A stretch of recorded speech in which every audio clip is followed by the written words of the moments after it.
assalamu aleykum radio Diowol Sare on mbiyama jaam waale moon jaam ñalle moon jaam hiire moon tawi noon ko noon windere nde feccira ɓe cuwa finde ɓe Allah findin ɗumen e jaam e wonɓe subaka ɓe kadi Allah ñallinɓe e jaam wonɓe kikiɗɓe Allah hirnuɓe e jaam on calminama on juurama on beltanama on ñaganama guen moƴƴere kala mo tonggodi moon ɗo kadi salminama juurama calmini ko men cellal gardugol Aissata Abdoul Gaydé salminama juurama équipe diine équipe Aissata Alpha Ba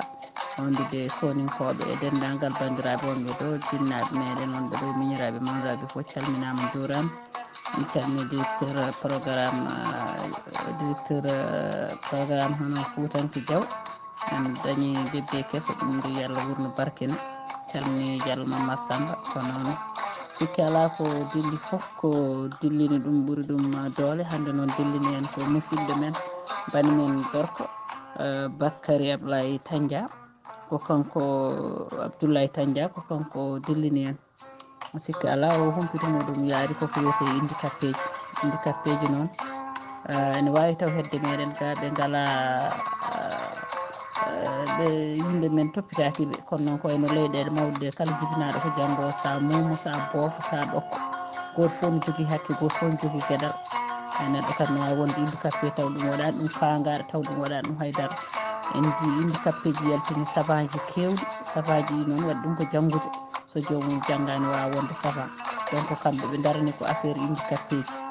o woni noon koto Seydi Baɓe to guidma ko tono woni inchallahu ko jogorɗo o arde ha wuuro men Diowol o arino ni toon o arino toon e ɗum ɗo garnoɗo o ari toon laabi kewɗi ni pour hollude aussi Diowol naaɓe ne gandimo ko ɓuuri hen labtude ko tan ko joom ɓuuri lokkata ɓuuri ko sami fof watta e woori lokko ɗum noon ma o arɗo henna hande inchallahu hakkude 4h30 5h moɗon Afrique o ara ɗo henna o yewtana en holko woni darde mabɓe holno fuɗɗi hen holko tagui mo arde hen ɗum noon konngol ñaƴata ko hunde ko joomum haade makko arde kadi ma on ketto e tubankore hono piro holno ɗum ardi ha ɗum waɗa donc ene ñaaga kala joguiɗo ɓiɗɗo handicapé yo wattu hakkille ko haalate ko waɗa feere beele so ari ne jokkodira e makko ko musidɗo moon Coumbali radio Diowol Sare mi salmini hettiyankoɓe radio Diowol Sare foof ɗum noon ko hande mercredi le 14 février 2024 ɗum noon e calminama on juurama moƴƴere Allah e moɗon on jiiɗama onon foof on korsinama calmini kaw Salif Demba Kane.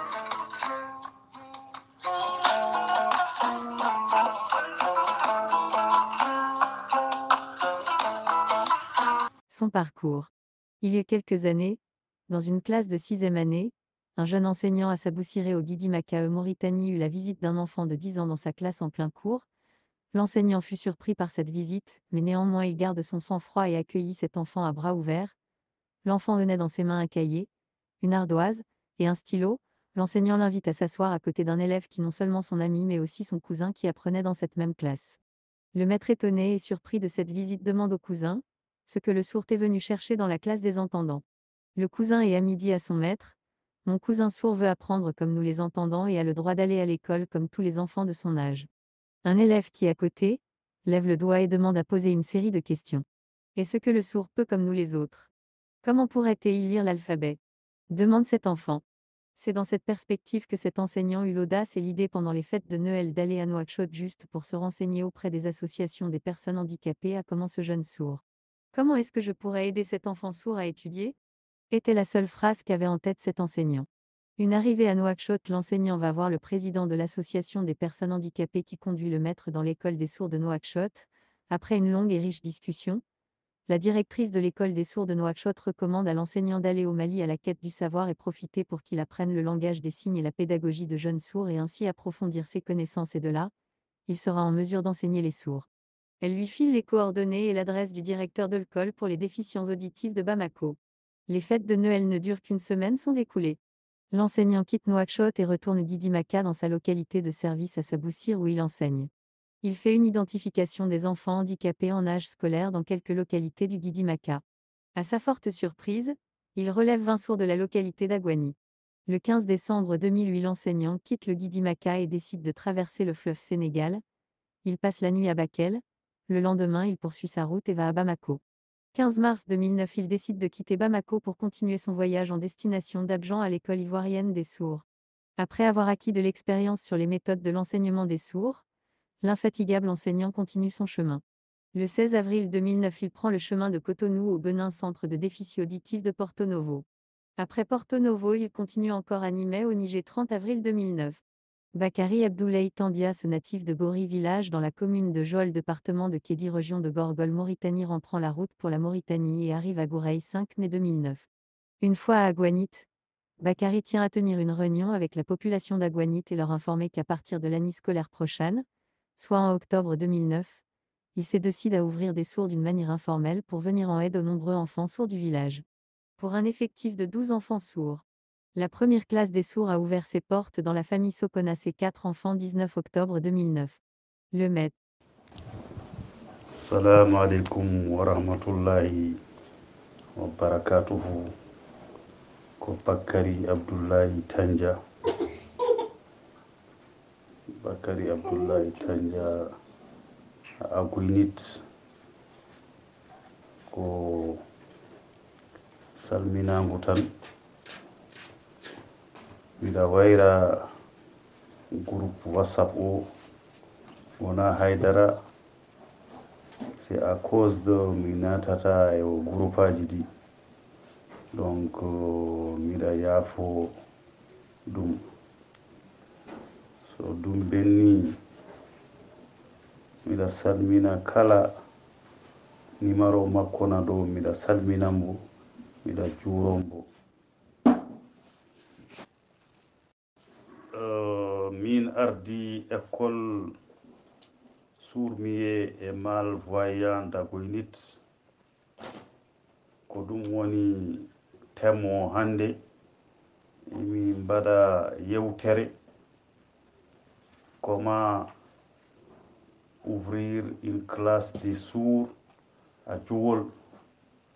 Emi mbaɗa yewtere min jiiɗi uddidde école Mumboɓe e Gumdo to Joal. Ko ɗum woni temo hande emin jiiɗi uddidde une classe des sourds et malvoyants à Joal.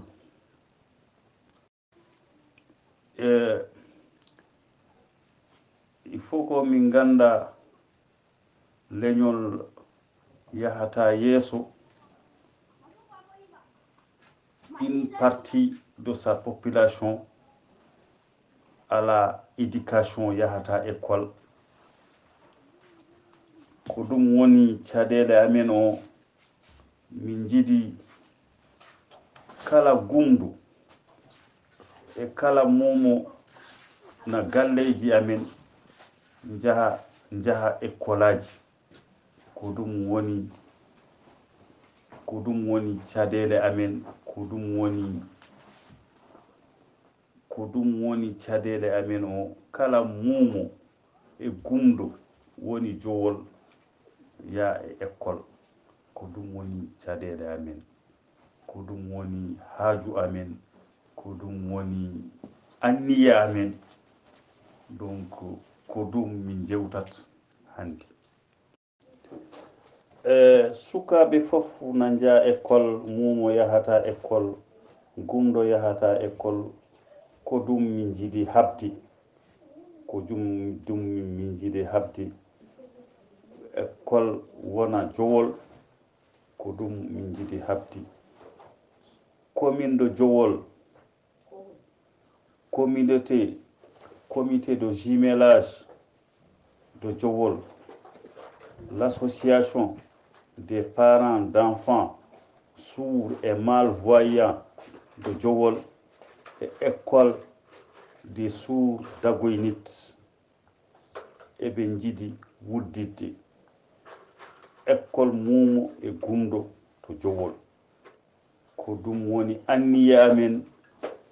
ko ɗum woni plan d'action amen en septembre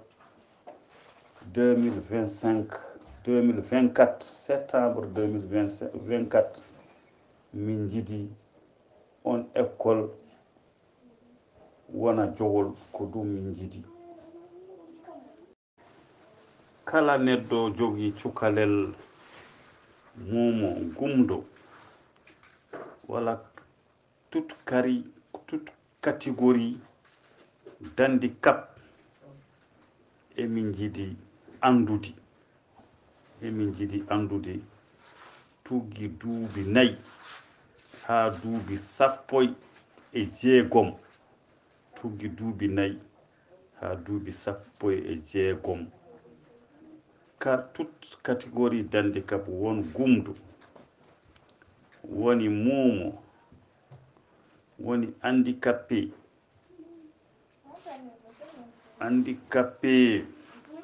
à déficiente mentale woni handicapé otite. Tous les catégories d'handicap tuggi duuɓi 4 ha 16 ndungu. kala parent mo jogi ɗum emin jiidi andude e nder commune de Jowol ko ɗum woni anniyamen hade ouvrude école o ko ɗum min jiidi andude.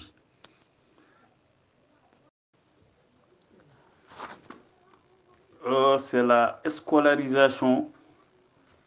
des enfants en situation d'handicap. Ko janginde sukabe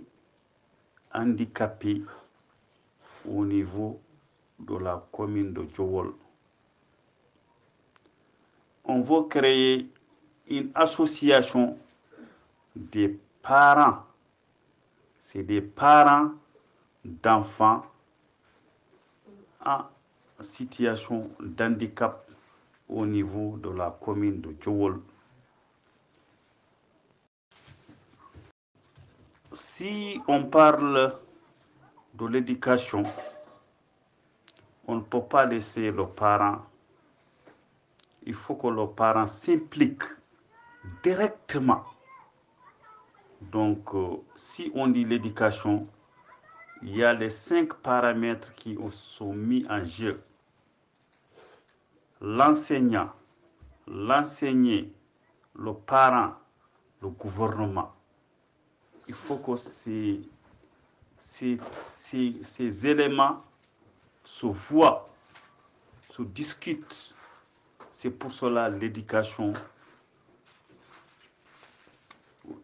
aura une bonne démarche. Ko ɗum emin mbaɗa fedde o ko sukaɓe mo jangata école o ko ben parent woni mane ko ben jinnaɓe mabɓe gonat e fedde nde. Donc ko ɗum woni anniya amen, ko ɗum woni feere amen. Il faut ko jinnaɓe ɓe implique ko jinnaɗo woni ko jinnaɓe mabɓe woni premier responsable de l'éducation de leurs enfants. C'est pour cela emin mbaɗa fedde janginoɓe sukaɓe paranji mabɓe jinnaɓe mabɓe gonata hen. ko ɗum woni muhimmu amen, ko ɗum woni anniya amen. Parce que enseignement wawa yaade, il faut ko jinnaɓe ɓe gona les premiers responsables. ko ɗum woni muhimmu amen. La commune de Jowol, le maire de la commune de Jowol est déjà averti et déjà on l'a contacté. Il va être recontacté. Il va être recontacté parce que c'est un projet à long terme. Donc il est notre premier partenaire. Donc ce maire doit nous donner une classe dans l'une des écoles fondamentales de Jowol.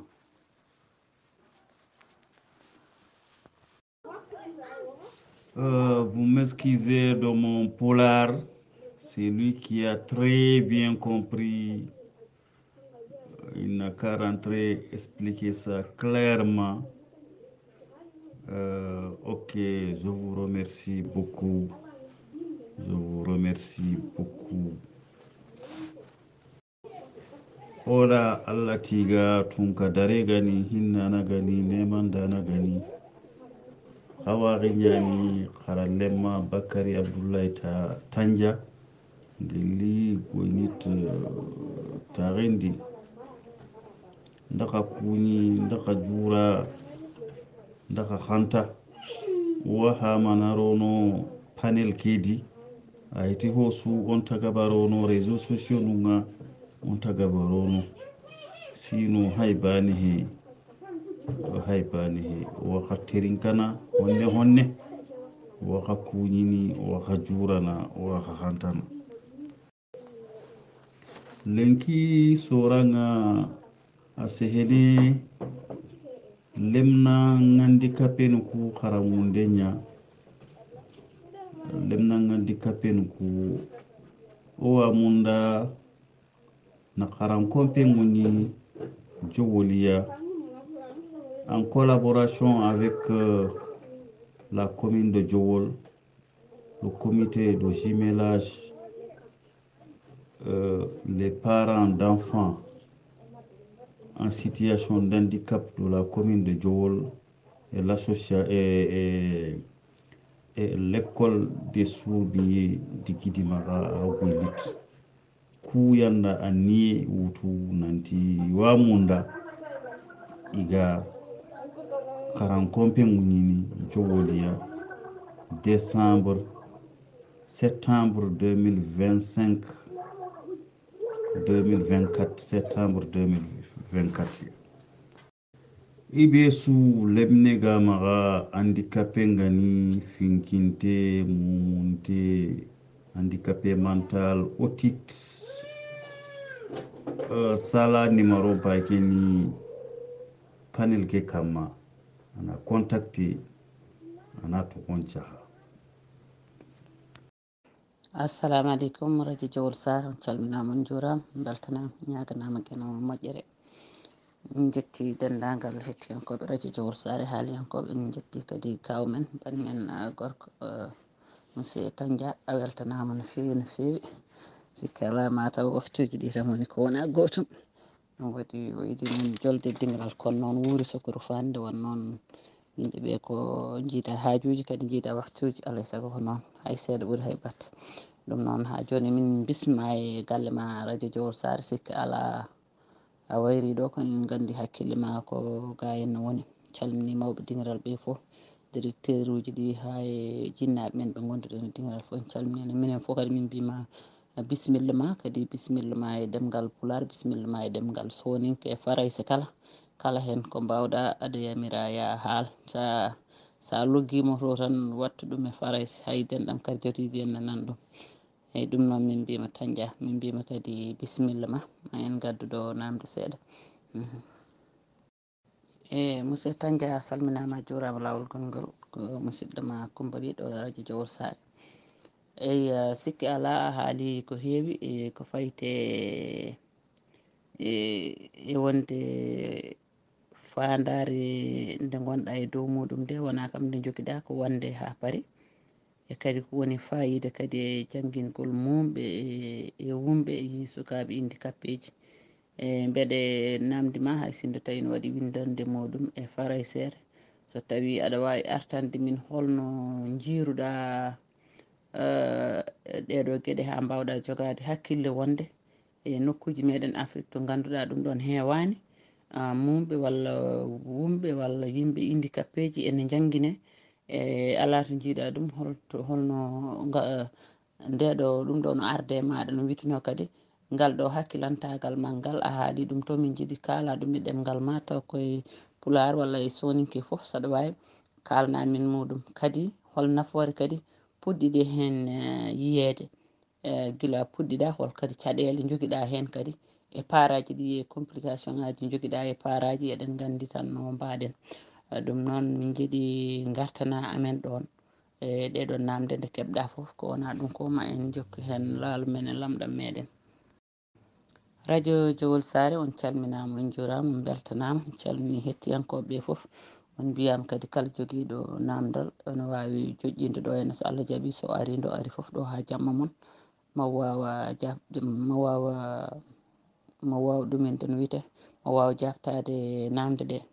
sikki ala o jogui ko école o arino ɗo henna e soninke o arino ɗo henna e pular o arino kadi ɗum ɗo forme bannoɗo jowol o foof o arino toon o addi élève aɓe makko o jangguinta ko mumɓe e faaɗuɓe e ɗum ɗoji no wiyete e wumɓe e mumɓe walla handicapéji eyyi eɗen gandi ko hanki wiyete janggude ala ko nafata kono enen foof eɗen gandi hande mo janggani foof andat ko woni caɗele wasde janggude kadi sen jii kadi leyɗele meɗen ɓamtaki ko fonno ɓamtede ko ɗum ni ɓuuri woppede eɗen gandi temps uji nden wiyete ko debbo janggata par ce que waɗa e hakkille debbo tan ko kañum ko liggotoɗo tan nder galle hayso resama wona kene yaha école ne janggoya walla ne yaha bureau ne liggey même bureau ko liggey unde defde fittude ko ɗum wonno e haqqillaji meɗen nden haade meɗen andude ha joni ɗum ne wona e hakkillaji par ce que ha joni hande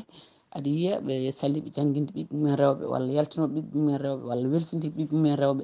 te eɗen gandi ko debbo ne har sukaɓe debbo waɗata gueɗe kewɗe so oɗon noon newo sukaɓe so janggi ma waw jangguinde suka makko so andi nafoore jangde ma andu kadi no walliri suka makko ha jangga ko refti hen ko jangguinaka en jangguinta handicapé ji meɗen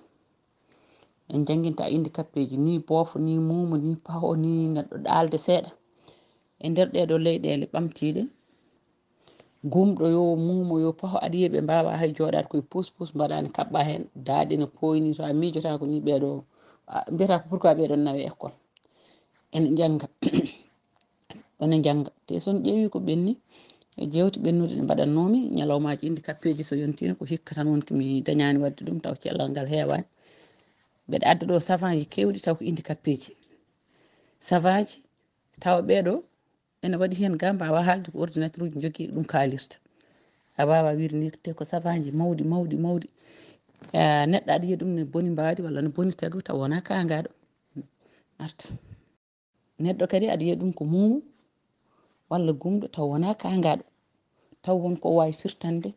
leñol ngol ha heewi wonko wawi firtande hoore mum ha hoore makko ha heewi sen jii hande caɗele kewɗe nana e nder galleji men tan ko jangde nde heewani gonga foti laamu men nani hen par ce que yimɓe ko miskineɓe te laamu ngu wallani ɗum ɗon daranaki ni ɗum ɗon so daraninomo ɗum ɗon joni kam joom suudu oɗo eswani o kam ne darani ɗum ɗon so laamu ngu daraninomo janggude handicapé ji ɓe gandini handicapé ɗi ko yimɓe jeeya ma wallu parent ji ɗi ma wallu yimɓe ɓe kono ko laamu ngu yo hoore mum woni daranaki affaire handicapé ji e enenne kadi e nder galleji meɗen ni e koye men en ballani handicapé ji saabu ɗum hewɓe hen ni koko mbatta handicapé ji tawi ɓe gonano handicapé ji saabu ɗum so en jibini neɗɗo mo ganduɗa ko muumo walla gumɗo walla boofo walla mo tagudi mum fewani ko enen e koye meɗen ɓeydanta ɗum caɗele andinde ɗum kañum wona neɗɗo normal no yimɓe ni andinde oɗo muumo o wona normal no yimɓe ni omo tooñe omo waɗi hunde foof o famɗine e nder rendo he omo famɗina e nder rendo he donc noon taw kanko goto wawa défendre hoore makko taw noon no wawi taw ko tagudi ndi tan boni kono to banggue hakkille taw mo jogui hakkille ha heewi ene wawi kadi hakkille mo jogui o taw wonto Allah nawirimo so janggui Allah nawrimo wonde ko pewno jamɗe walla pewno ɗum walla kiisotoɗo walla mbaɗowo ni donc ɗum ɗon foof yiyama e nder ɗeɗo leyɗele kono noon enen to min to ɗum ko hunde ganduɗa ene welsida hedde men to mumɗuɓe wofɗuɓe handicapé ji bonɓe mbadiji kala ɓinguel jibinaɗo yo yaa école kala ɓinguel jibinaɗo foti ko yaade école ni debbo ni gorko ni ko mbawɗa wonde foof joni Allah addani en ɓi meɗen ɓi wuuro meɗen joguima ndeɗo ɓernde e hakkille wonde wawde wadde ɗiɗo école aji ɓe mbima kala ko jiɗanɗa wuuri janango walla leydi janande ko jiɗanɗa wuuro ma walla leydi ma ko ɓuuri hay sa woni leydi janande aɗa waɗa hunde foof haqqille ma an ko toon gonɗa kono mbiyata goram ɗum ɗo de so woni leydi amen ɗum ɗo de so woni wuuro amen toujours an hakkille ma woni ko oɗo jaam sindu ko hedde ma to wonno ko ɗum waɗi sindu ɗiɗo jamuji foof ko hedde men to wonno ni famɗat ɗanniɓe jamuji gonɗi e nder ladde ɓe yimɓe foof dawi ken ɗannino ƴeewoya a faami donc noon ko wasiyade jinnaɓe joom sukaɓe handicapé ji en e jinnaɓe jibinɓe goto hen foof hande ni hande ko sukaɓe ƴoƴɓe en jogui juuɗe en jogui koyɗe en jogui hakkillaji ko ɓen goni ɓe caliɓe janggude ɓe bone waɗi ala to kuccuɗen ala to paaɗen par ce que kamɓe goni yakare men janggo yakare men janggo nde hande ne jogui to concentré ha heewi taw wona école ɗum aduna o foof tawi hande ko rewɓe jaaɓi janggude ɗum ko hawridina e aduna o foof sa yeehi to bac waɗete ko rewɓe ɓurata ɓennude sa yeehi examen aji ko rewɓe sa yeehi Amérique sa yeehi France sa yeehi Afrique c'est la même chose tawata ko rewɓe ɓuuri hewde worɓe ɓe hankkadi kañumen calima surtout ko Allah addi ɗiɗo drogue aji koye meɗen ko Allah addi ɗiɗo drogue aji koye meɗen ɓeydani en ko caɗele sukaɓe men foof gonti drogue toɓe keɓata hen kalis no drogue dealer uji mawɗi ni so wona ɓe perde hakkillaji mabɓe eɓe tampina famille aji mabɓe en donki serdude ɗum e meɗen guuron men ni way famɗude ni en donki ni hay ittude hen drogue alors que laamu kadi wondaka hande eɗen poti daranade jangde surtout enen wiyoɓe mbimi en sarkulleɓe en jolfuɓe en sa yeehi hande e kasoji meɗen koyno Afrique Mauritanie ko sukaɓe men ɓuuri hewde e kasoji sa yeehi liggueyaji ɓe mbima ko safalɓe ɓuuri toon hewde to daariɗa foof policier ji bone mayde gonga koɓe jingganaɓe e kono noon an sa o jingganama an wari ɓandu ma wona ɓeeteɗa ko mayde an janggo hakke bawal ma yumma wawa nannudema privé école mo yumma wawi o janggo ha Allah ɓenninma ɗon école mo jinnaɓe ma mbawi o janggo so tawi an aɗa jogori wonde janggo hir ko moƴƴi ñembu ko moƴƴi ñemtin ko moƴƴi miijo janggo ma miijoɗa jinnaɓe ma ɓe tampe ma guila jinnaɗo ma ne soyma ha pamɗuɗa ne ñamminma ne yernoma ha ganduɗa sagata gorko ene waɗi yakare muɗum foof e maɗa an ala to mbaɗɗa yakare ma sowona e drogue sowona e bandiyagal sowona e wujjude no way hirsinade ni hande sa waɗi ko boni ko téléphone aji yimɓe pilmata kaari wujji kaari waɗi ni nan ñande kala e Allah ka jiiɗo e réseaux sociaux te ko ɓuuri hewde hen hunjata ko wiyoɓe mbimi gujja ɗo ha tanen gara ha jaaten nana e archive ma wonde yalti des fois ɓorteɗa haala no yumma jibinirnoma aɗa hoyne ɗum kam ala ko jare ɗum sa liggima tan a dañat sa mawnikinaki kala mo mawnikinaki so liggimo dañat sa mawnikinimo noon ala ko dañata par ce que mawnikinade hokkata neɗɗo haydara donc ko jiɗɗen wiide tan ko oɗo toppiti ko jangde sukaɓe handicapé ji mumɗuɓe wumɓe faaduɓe kadi ko garowo jowol no arini no wiiri ni ɓe mbaɗata ko fedde nde ko jinnaɓe sukaɓe handicapé ji gonata e fedde nde par ce que ko ɓen toppitto gueɗe sukaɓe mumen ko ɓen mbaɗata ko heddi ko foof sukaɓe ɓe nannama tan kono il faut ko jinnaɓe mabɓe ganda holko woni fedde nde holko fedde nde yahata hol nafoore mum hol gartam mum holko kewi hen holko foti waɗede holko fota waɗede donc il faut que jinnaɓeɓe daado ha tiiɗa naata e fedde nde mbasa tan no mbatten ni deggina ɓiye gadda ha école duuña ɗum ɗon ko oɗon ñalawma mbayrata yiide école mbayrata ƴewtade jangde ɓiye ɓaɗata namdade garta seeɗa mbiya ɓiyam ne jangga walla janggata ala an kay nannima école tan gassi so jangga anda so janggata anda ɗum fof kadi ko ganduɗa wasi andude tan sa nanni ɓiye école aɗa foti rewidade jangde muɗum so taw ne jangga walla janggata sahaji fof aɗa foti yaade toon parents d'élèves ne gooti aɗa foti namdade aɗa foti ƴewde ko ɓiye waɗata eyyi cukalel sahaji foof cuka kone hefto ɗum ene waɗata tan cukalel anda ko nafata ɗum ko andi ko weeli ɗum ko andi koko weeli nde andarta nafata ɗum tawata ko woni to leydi no amérique ji mbiyata ni tawan hankkadi ko bonanno ko boni donc jinnaɓe ko onon pusata sukaɓeɓe ko onon ballataɓe haaɓe jangga ko onon kadi sukaɓe jibinaɓe handicapé ji wonɓe e nder galleji ɓe aɓe jibinaɓe wonɓe e nder galleji handicapé ji ɗi ko onon ndenataɓe onon mbasata toñde ɓe e nder galle onon mbasata jalde ɓe nder galle onon mbasata famɗinde ɓe nder galle a faami de pondon ɓe sukaɓe jibinaɓe fof kokkon ɓe hakke mabɓe so ɓe mbawa gandon ko Allah haɗi ɓe kala ko ɓe mbi ɓe mbawa tawde ɓe mbawa ko handicapé agal mabɓe haɗi ɓe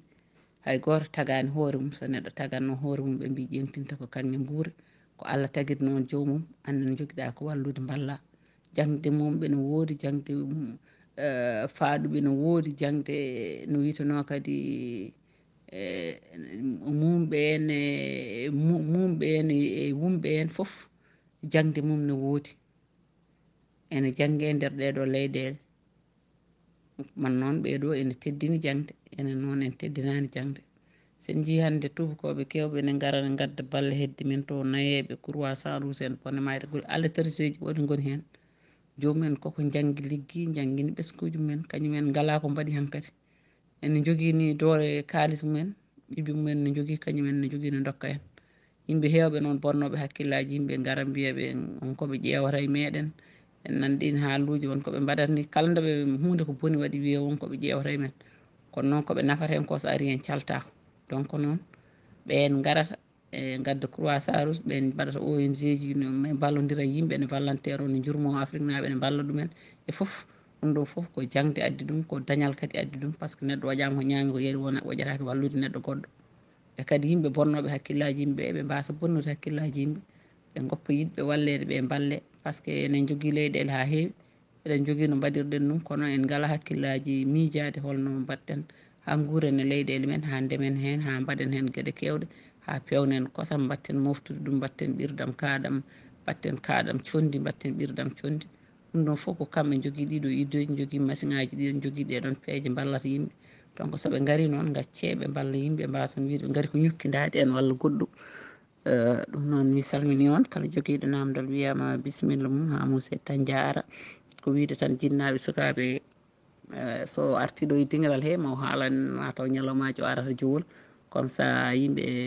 mbawa yidirde e makko toon joguiɗo ɓiɗɗo handicapé foof wawa yidirde e makko toon comme ça jokkodira e makko beete mo wawa wadde golle ɗe noon ko anniri ni ɗum noon o salminama o juurama o weltanama o wiyama kadi moƴƴere Allah e makko ha yo radio Jowol Sare ha yo yontaɓe ha yo moƴƴuɓe ha yo rimɗuɓe ha yo yiɗɓe koye mumen caggal nde jettuɗen Allah julɗen e rasulu sallllahu alayhi wa sallam jettuɗen nene baba en jetti kadi ngoɗo radio Fattam Lamo ngo ganduɗa kadi Allah ne waɗi en hen yontaɓe leñol président fans club Coumba Ly salmini on président fans club Fatimata Ly salmini on président fans club moƴƴo ɓi moƴƴo salmini on président fans club ɓi won kadi vice président ji ɗi foof ko rewɓe noon worɓe ngala hen de ƴewɓen to cippira koye mabɓe kamɓe worɓe mbiya kamɓe ɓe hen ewa ɗum noon enen foof en calmini en duwima en juurima en ñaganimomo Allah jaam e kisal kanko noon e joom galle makko tedduɗo o ha tengtinone makko ceerno Amadou Touré waymi kono muccede wuttani ko min tawi min salmini min duwinimo min ñaganimomo Allah moƴƴere baɗam tedduɗo baɗam moƴƴo baɗam pinɗo famɗo ganduɗo aduna ƴew ndeysan e miijorde fulɓe windere adan mbiyanno momi ko la dame de fer woni debbo jamdi walla kadi wiyamo la lioness woni barodi ndeysan gayde jaayi a wiyama Seydi Ly yo Allah junno balɗe ɗe moƴƴina battande ɗe Allah kadi ɓeytanma kadi bawal ma e kisal ma ndeysan ñanden moɗa haalde e waaji goto moƴƴo kañum ne hamin jetti yewtere makko o yi an Coumba no moƴƴire ma ni de ko ɗon moƴƴire hay minen mbima hay wiyete ko ɗum ren goto fof hay ko mum ko haalata min kalami ko kam ko anden kadi haal ko maɗo ko ayi komo Allah yiɗi ñohirte gueɗe baaɗe noon te ko kaldami de ko hakkude mel kaldami de bandamen hay nde wonno minen komin subalɓe somin kaali tan ko noon hay dara goɗɗum hay goto ƴeftani tan sukara walla tanggalel tan waɗe hun kam e ala te ko kalmi ko kadi ko min tawi nde wonno kalmi ko hunde nde ganduɗa kadi ko wande cukarto ko adi fof ko yafnade radio Jowol Sara wonno ɗiɗo dumunaji fof ko pelep tan ko eɗen dañi hoɓɓe tedduɓe kadi ko gila e ɓe hen ko waɗiraɓe ɓe hen ko miñiraɓe e ɓe hen kadi ko fof non kadi alay sago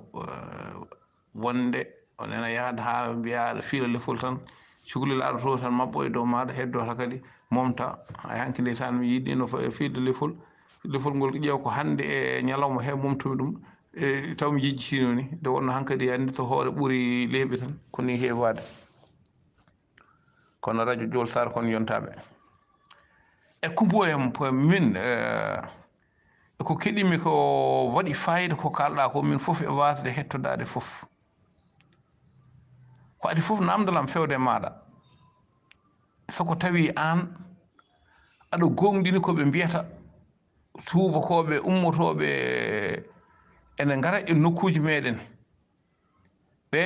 taw addataɓe ko yidde janggude gonka men e jikkuji men e fof men pour janggo e jaam ɓe jaaha ɓe jettune kadi leyɗele mabɓe moɗo namdo ma soko tawi ɗum aɗa gonɗini ɗum eywa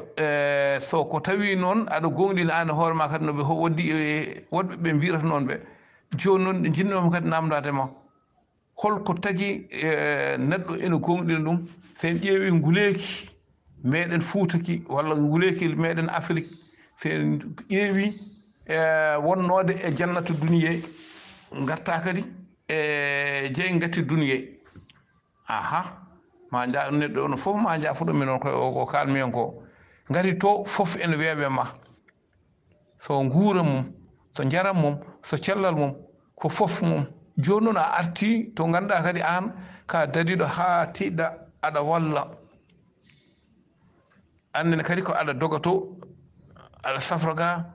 aɗa itta jawdi maɗa waɗa ga aɗa wiya gadde ɗum ɗo en gadde ɗum so leɗɗe muɗum so ñameteji mum so ndema mum so goɗɗum e goɗɗum muɗum joni noon seydili ɗon hol ñawore mbawɗa ñawde ɗon e oɗon inna ade kanko soko tawi ko garɗo ƴewde e meɗen gandal kanko soko tawi ko garɗo ƴewde no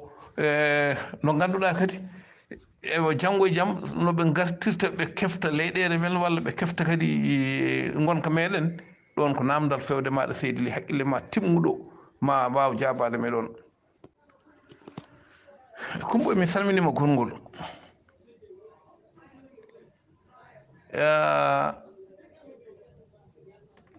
Europe aɗa yiya walla mbiyanta Europe en Amérique en fof hankkadi jikkuɗi ko gooti aɗa yiya kamɓe kala ko feewi eko foti eko fofata tan eɓe jogui hen jurum ƴeew hay ñande nde ɓe kollira waaji goto e mbarodi laadori ene nanno e moto makko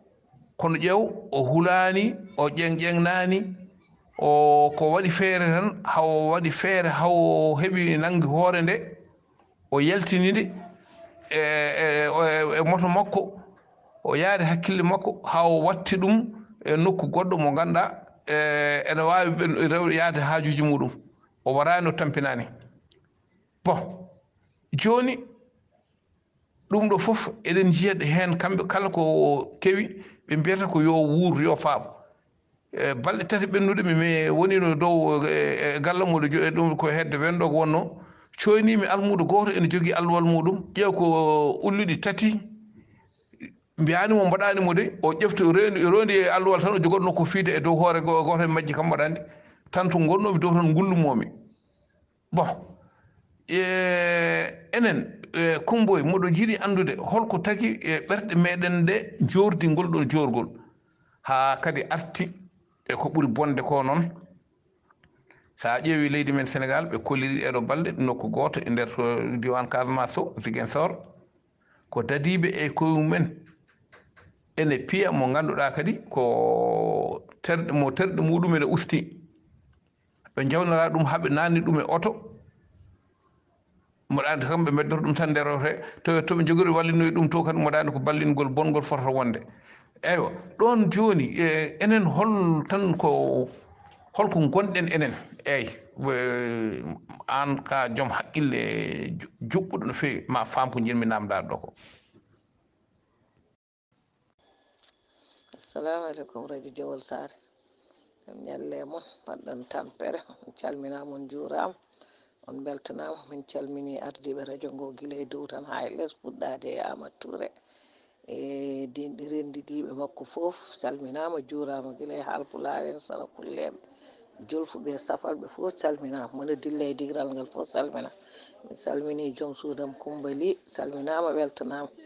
Salif Kane président fans club ko Coumbali salminama weltanama koye vacance gonɗa a salminama a weltanama machallah en calmini miñamen Bakary Ablaye Tandia weltanama machallah e haalaluji makko e gonagal makko e darde makko e tinnare makko ewa wonande jangguinde sukaɓe men handicapé ji alhamdulillah machallah yallah nawru ɗum yeeso o weltanama no fewi o hettama no fewi ne kay alhamdulillah ko wallude handicapé ji mbasa wonde human binneji ewa ɗum kadi ko gartam no fewi machallah ewa yallah sellin sembina o weltanama no fewi. Assalamu aleykum radio Diawol Sare nda sukkuñe nda sukanta gelli kammum ha wureda Moussa Hamman Sissoko oran kuñe oran kanta o ha mammuko Rabou Camara no kuñe Samba Mani no Allah daka ke qilmanda noncu o masede sutoko Isa Yunus Ndongo no yakarundo yugo ori sukkuñe ori sukanta e o lenki invité ngo kokone Bakary Ablaye Tandia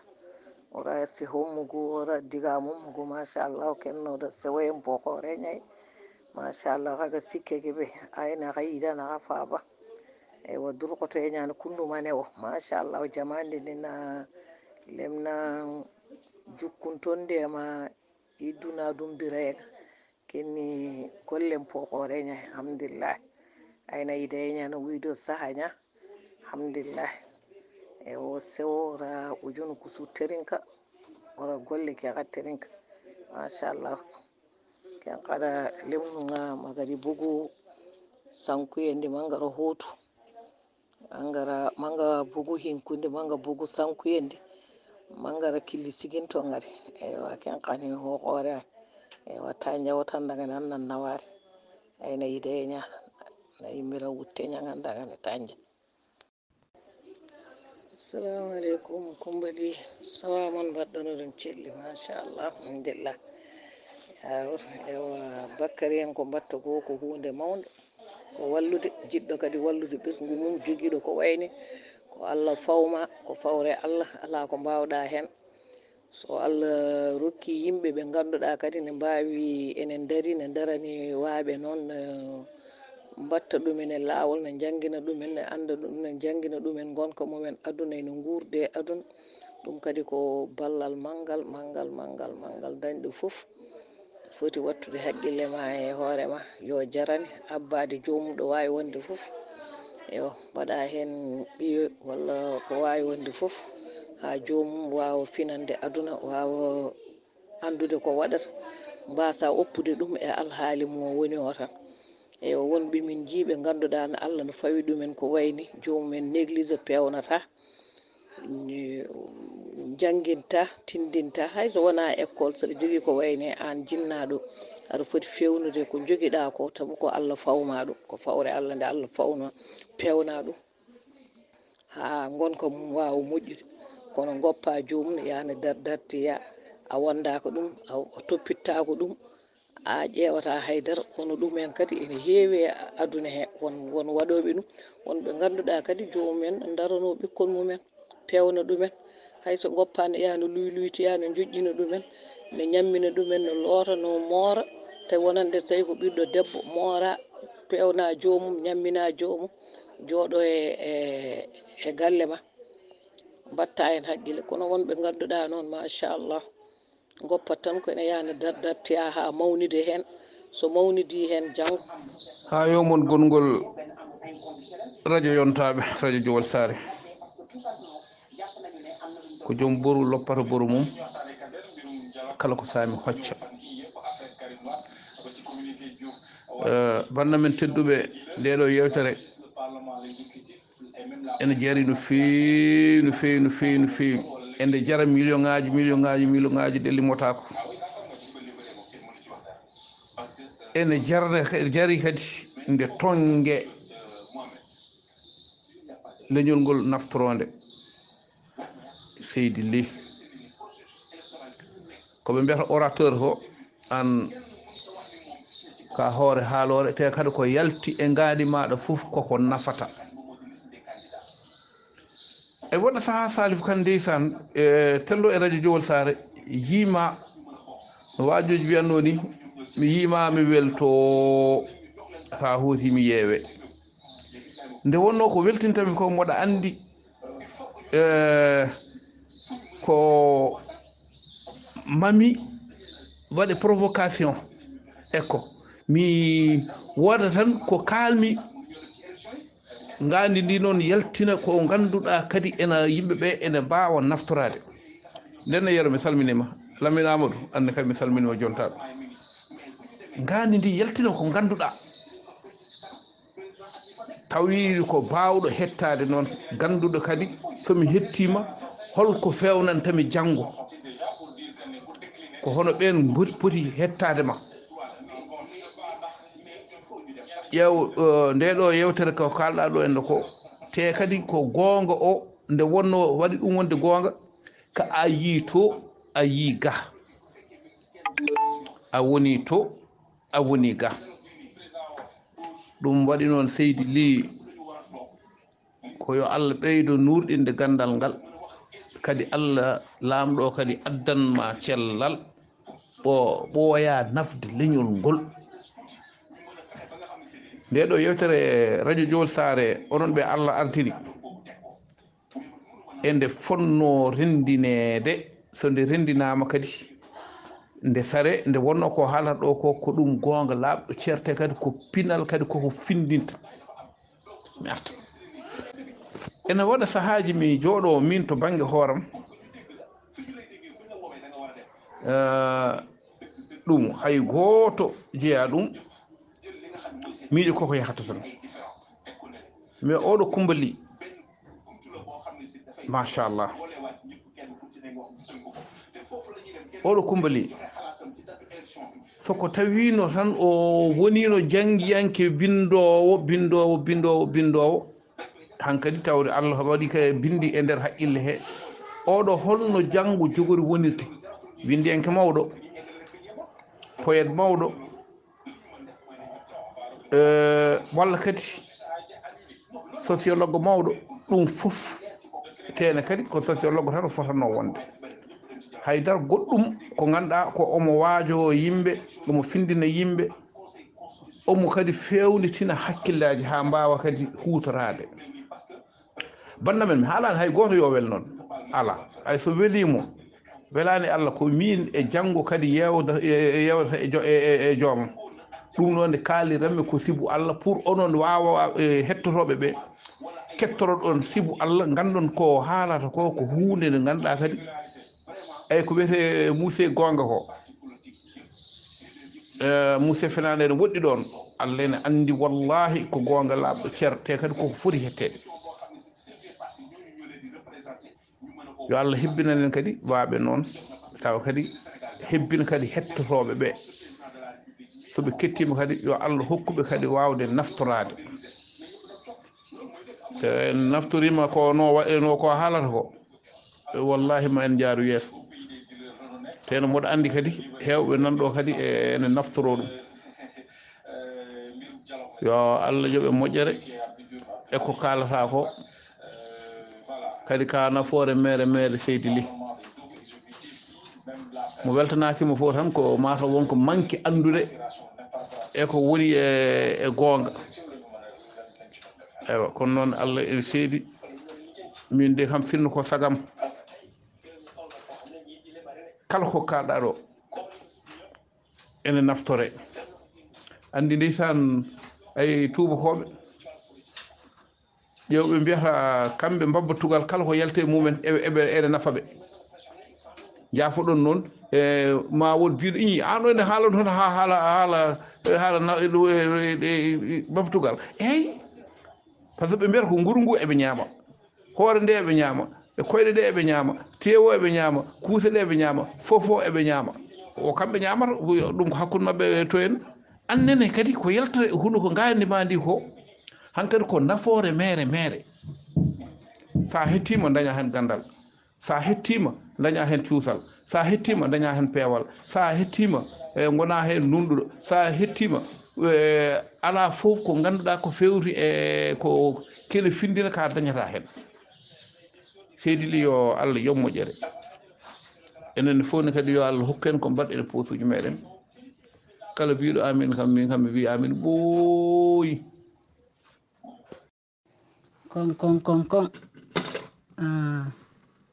radio Jowol Sare on calminama on juurama lawol gongol ayyo kaw Salif foye lawol gongol yo Gogo Oumou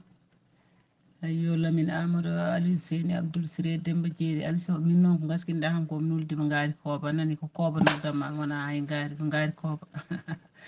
ayyo kaw Salif foye ayyo hettiyankoɓe radio Jowol Sare onon fof on calminama on juurama on mbiyam kadi on ndew lawol naton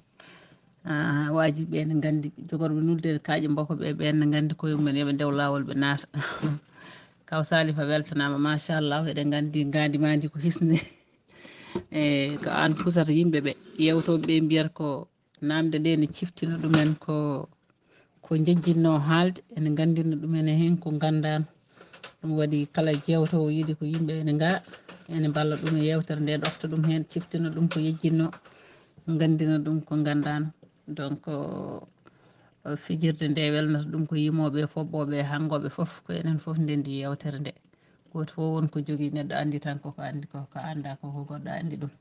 ko noon Allah tagiri yimɓe awa andude ko Allah ko Allah waɗi Allah andini yimɓe ko fof wawa andude ɗum ko gonɗa gandu ko foof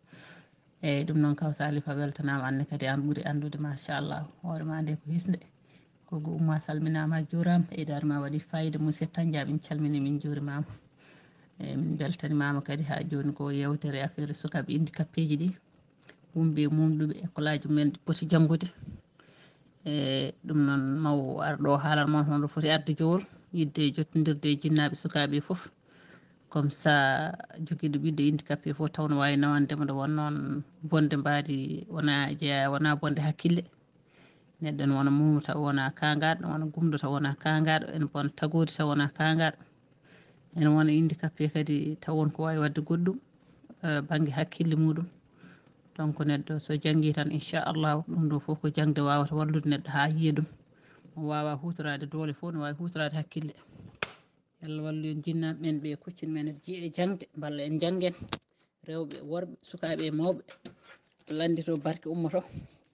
goto fof wonko woni e hoore muɗum he kadi pulaar wi so debbo ari debbo nafani so ari gorko ne ko boss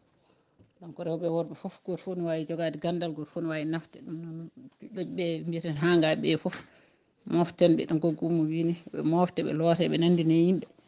ɓe mbasi bonnitede guila e nder galleji he hay caggal galleji ɗi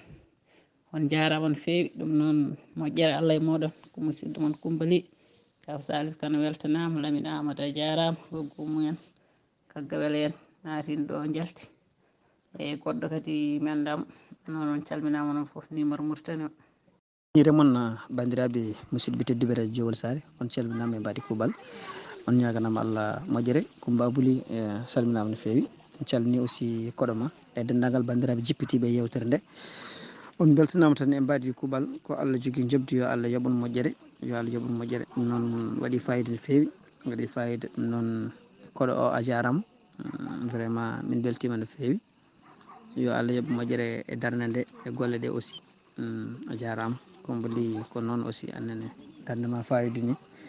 golle ɗe kadi ko baɗɗe fayida ɗum noon ko Allah jogui jobdi yo Allah yooɓon moƴƴere on beltanama no fewi no fewi no fewi no fewi.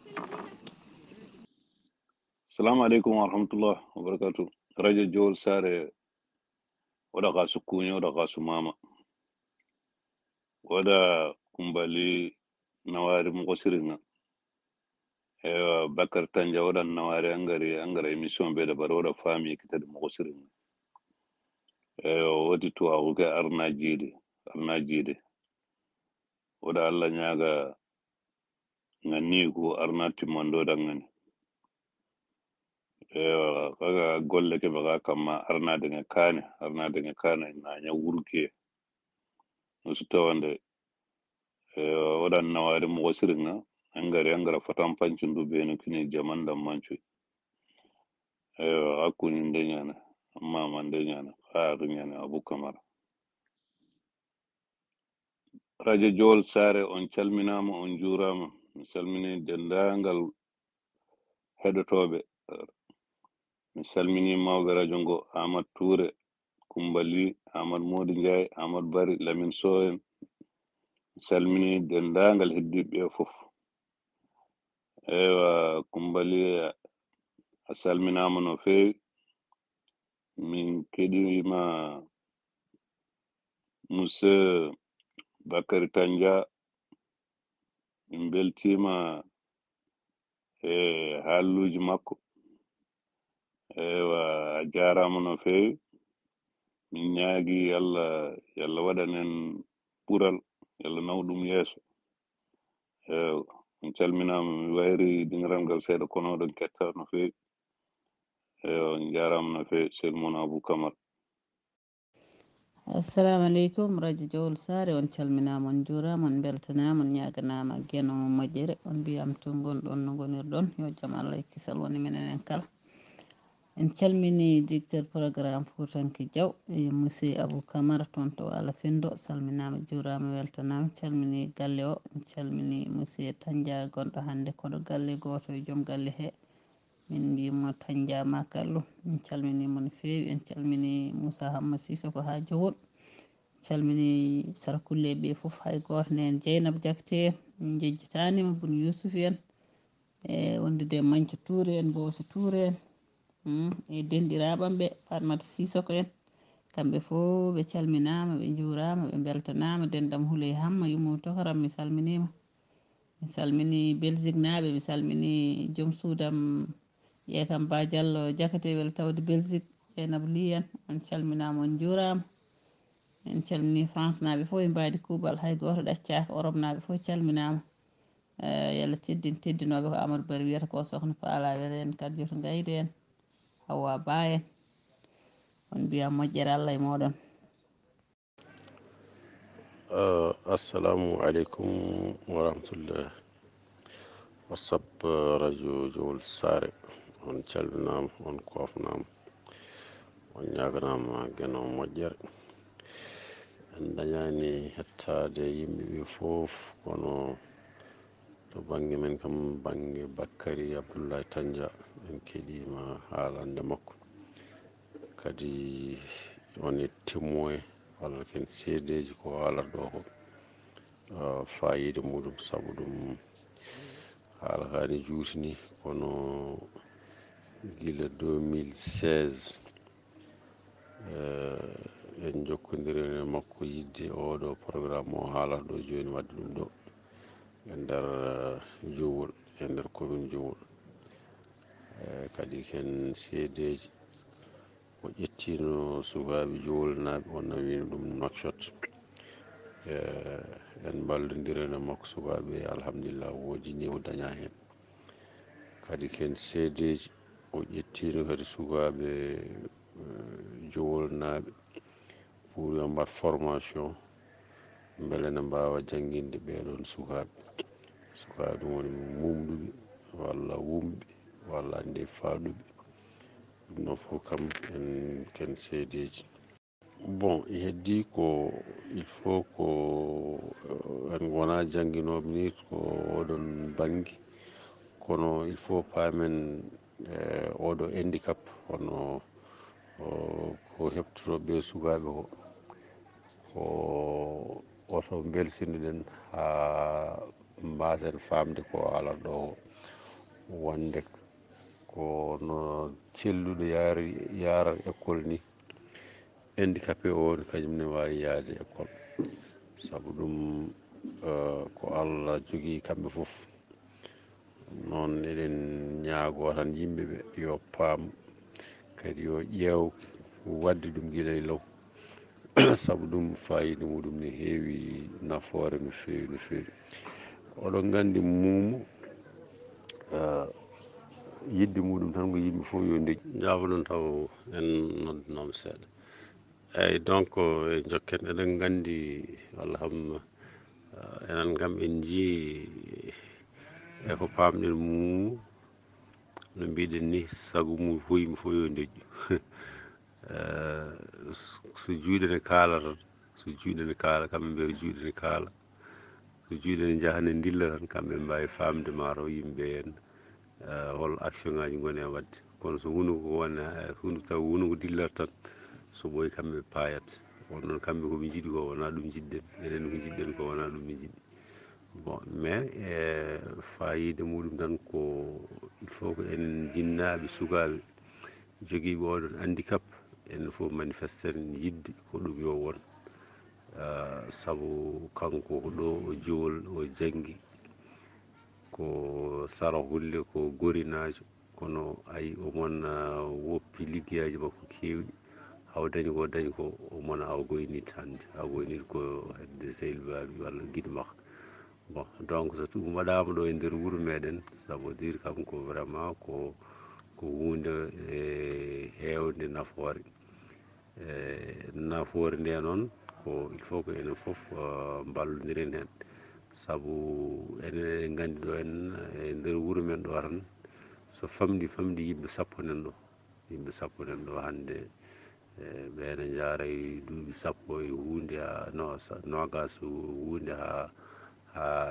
duuɓi 5 ɗum kam eɗen gandi ɗum nan ɗo en sabu jinnaɓe muɗum kadi eɗen gandi kadi en jokkodiral ngal kadi kanko hoore makko rawane o arino ɗo en o jokkodiri won jinnaɓe malheureusement noon ko situation nden wayano noon maintenant en jiiɗi ɗum waɗa ɗo il faut que enen fof ballodiren e makko kadi ko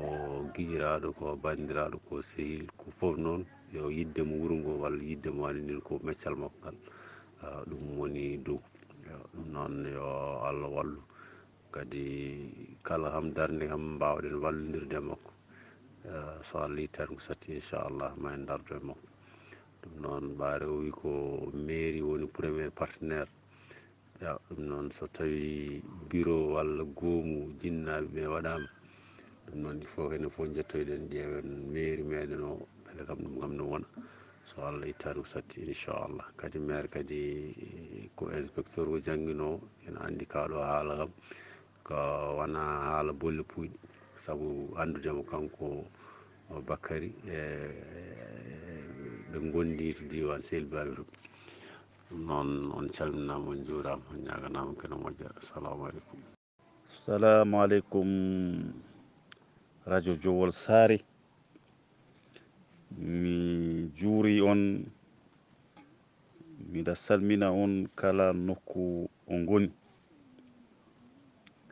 oɗo ko forum de Jowol forum o mi invitama min avec 10 élèves on était pris en charge par le forum. On a présenté une leçon. C'est pour cela que notre projet d'ouvrir une école des enfants en situation d'handicap a été vu. Les gens ont compris et les gens ont eu l'idée d'ouvrir une école des sourds au niveau de Jowol. Le diaspora, le comité de jumelage, toutes les associations Dental Pelle, toutes les associations de Jowol ont pris acte, ils ont noté. Donc c'est pour cela que nous sommes là aujourd'hui pour vous expliquer de ça. Donc, Abou Touré, mi salminima, mi juurima. Oɗo projet aɗa andi a dari hen no feewi no feewi. On a formé 2 jeunes de Djowol pour aller enseigner.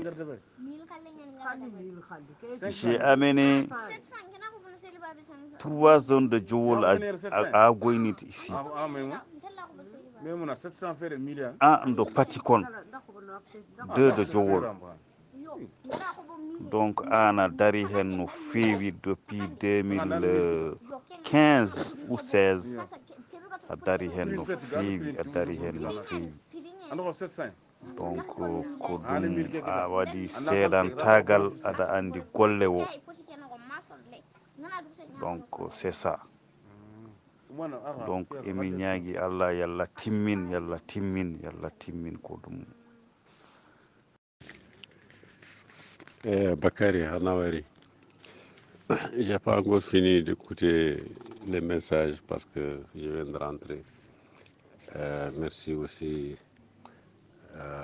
Menani Halma. Même il y avait même une délégation présidée par Rudy, c'est l'épouse de Bademba de Dabé, qui était ici à Djowol avec Yarhamou Ndeysaan Sangot, j'ai oublié inde makko ni kono am yettonde am Sangot. Même pour faire l'inspection, c'était le temps de maire Ablaye Moussa, qui les a d'ailleurs reçus à la mairie, et ensuite ils ont rencontré c'était Ngaïde Bounoumar, qui était le directeur de l'école IN de Djowol. Bon, donc vraiment il y avait beaucoup de démarches pour mener à bien, mais malheureusement ça n'avait pas marché. Bon, donc cette année il faut que tout le monde s'engage, parce que vraiment c'est très utile. On ne peut plus accepter que nos enfants errent dans les rues, bon, soit qu'ils soient sourds ou muets ou bien même malvoyants, voilà, même, on a même des enfants ici au titre. Bon, donc il y a l'État qui est en train de faire beaucoup de choses comme Maoudoum quand même, mais quand même il faut que nous aussi qu'on soit prêts. Donc à Moni quand même le pilier central, je dis il faut que tout le monde mette sa main.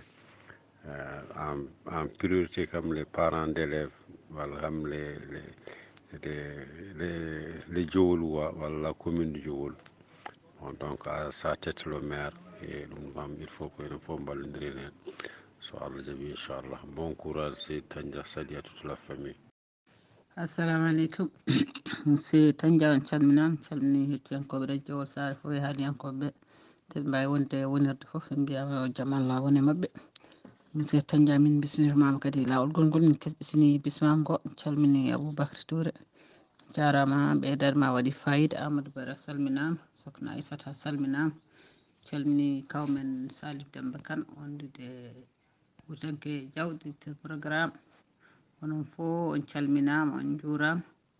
Abou Camara en naatɓe ɗo ɓe fof calminama, Gogo Oumou en onon fof on calminama on juurama, Lamine Amadou en e on ɓe pallanteje ɗe onon fof hen jeeɗon on calminama on juurama, ɓeydare mum waɗi fayida. E monsieur Tanja ɗum noon beltanimama no fewi no fewi. Namdi kadi e holde ɗum jogori waɗoyde Djowol, hol namdiɗo kam e mate ko programme o ko mawɗo walla koni tan. Min ji kadi vidéo baɗaɗo ɗo vraiment machallah mi wawa haalde ko haalaka ko machallah. Min mbima ya jokku golle, min jiiɗi andude kadi holno jahata Djowol, holde ɗum waɗata, holno yimɓe mbaɗata ha jokkodira e ma. Assalamu alaikum Fatmata, ko an woni ɗo, mi salminima mi juurima. De toutes les façons mi yahat Djowol mi anda taw e weekend o walla weekend prochaine, de toutes les façons mi anda. Kala neɗɗo na jogui cukalel on mbo wawi yaade to Salaha Diallo o inda inde makko, c'est un parent d'enfant en situation d'handicap, en même temps il est enseignant. Donc yo namdo mbo Salaha Diallo, numéro makko ɓe nanni e nder digiral ngal donc c'est ça. eya ɗum noon seydi tan jamin mbima jarama inchallah nani ko wi en jokkodire Salha Diallo ko wona ɗum ko kadi kanko hoore makko so siftori ɓawde numéro makko nene dingiral ngal kadi so ari ɗo kadi ma ɓeydo kadi ma ɓeydo yawde walla so tawi numéro Baba Salha nan ɗo henna e dingiral ngal comme ça so ɗum yonti walla fandima o siftina yimɓeɓe ɗum noon mamin jokkodirde e moɗon min ñaagui kadi kala joguiɗo ɓinguel handicapé yo wat feere jokkodira e mabɓe ƴeewa no wayi wade foof holko ko wawi dañde hen sukaɓeɓe mbasa welsidede woni mabɓe ne mbawi nafde inchallahu ha heewa. Assalamu aleykum warahmatullah. Radio Jowol Sare calminama on juurama yettama ñaganama Allah moƴƴere calmini kala mo tongodo mo siŋi ɗo ñagaya fo ene wayre seeɗa kono ko moɗum ne sella hewa ko wona ɗum koko goral men tawi ɗo ceerno Bakary Abdoullahi Tandia ko ɗum galata handi no fewi taw gonga kono noon en garatan hen seeɗa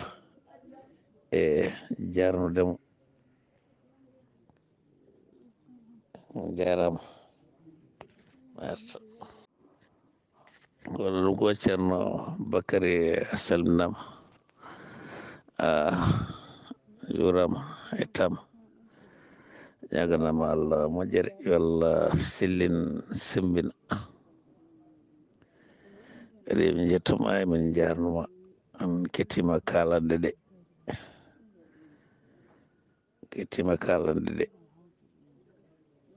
kalɗa ko foof kadi ko min kam to banggam mbaɗa jogui hen seedantagal ko gonga re gonga ko gonga e ma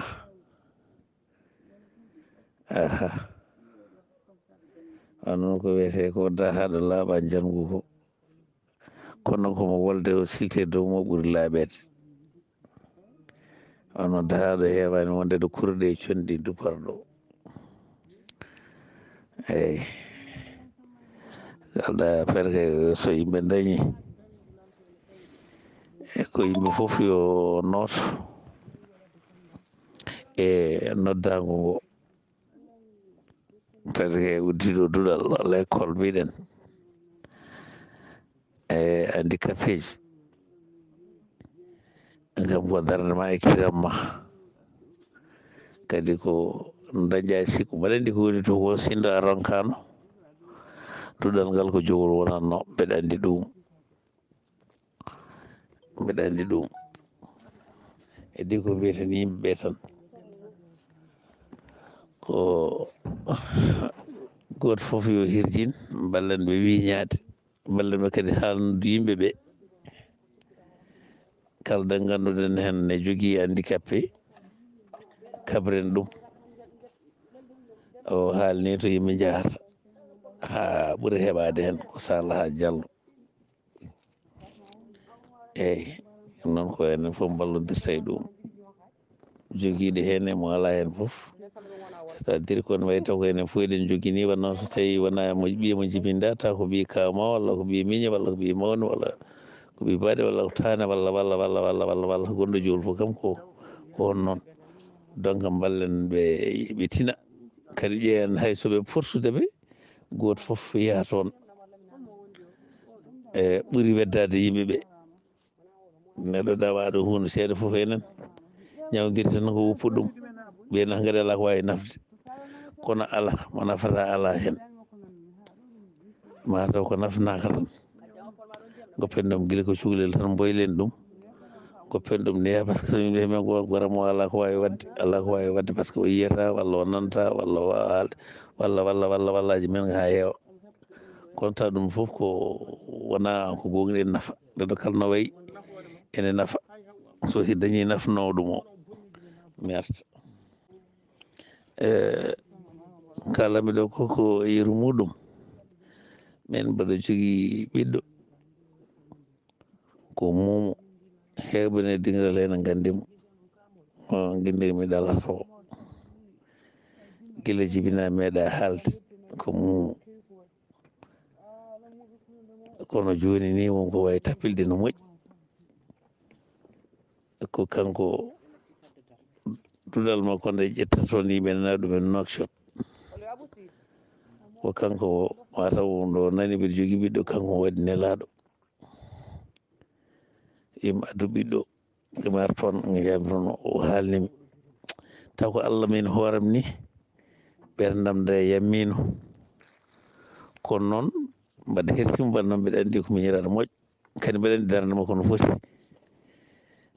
e kirsuɓe tan salade adano jamnimi tan ko sababude makko mbakkilimi o nawi ɗum toon kono ko mawɗum mbiyanno sinde mi andino guila adana wonno mi tottamo wona wonde e mum gila nde waggiɗi eyyi ewa nde wonnayi ɗum nana kañum waɗi toon ko calligraphique e won hewɓe nan ɗo sukaɓe nan hewɓe nan ɗo e diŋiralle enen gandi mo wawi ɗum omo hattani ɗum ay caggal nde ɓe gayni toon o arti ɗo ewa kala bindante ɗo hunde walla dañƴo ko dessinante hunde walla ko way noon so addi ɗo makko ɗo mo waɗiran ɗum no yiɗiri ni ay ɗum ko yetere Allah so tawi wona no yaadi toon nde ɗum heɓatako kadi uddita gille o taw gonga hande ene pommi ɗum patirmi ɗum to dawanmi to meccalam to masoŋagal to ayi hande kadi toon ko mawɗum no fewi kala kene waɗe toon omo wawi wadde so maadi mum so feere mum so fof kala fof kala hen ko totta mum waɗa tawa hay goto wondani ni firti tan ɗum to fof firti tan ko nehede neydi muɗum goppen o wawa nafde hankkadi hay batte goppen o wawa nafde hay batte heddi noon nde jettamo nde jarnamo no wano fof tawde o sipirama haw wawi dañde ene jaɓanani yo arga e waɗa ɗum ga o dañaga classe kon tenkuɗen fof kam donkudemo rendinandemo yimɓeɓe e famminandemo yimɓeɓe goto fof ha faama hen ko no pamirɗen ni eyyi no pamirɗen ni so ɓe ndewnata mbiyam de ala no haqqini yaade hen par ce que sukaɓe guiɗima kana tan fonno yaade hen kono o wi ko par ce que o wawa ɗum tawa yimɓe wuuro makko hay goto yahani hen ɗeyi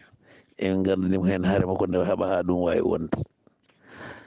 en jettima en jarnimo yo Allah sellin simmine yo Allah noddi gandal ngal yo Allah yettin fadare nde en donimomum on jarama ko musidɗo moon Mamadou Sidy Wele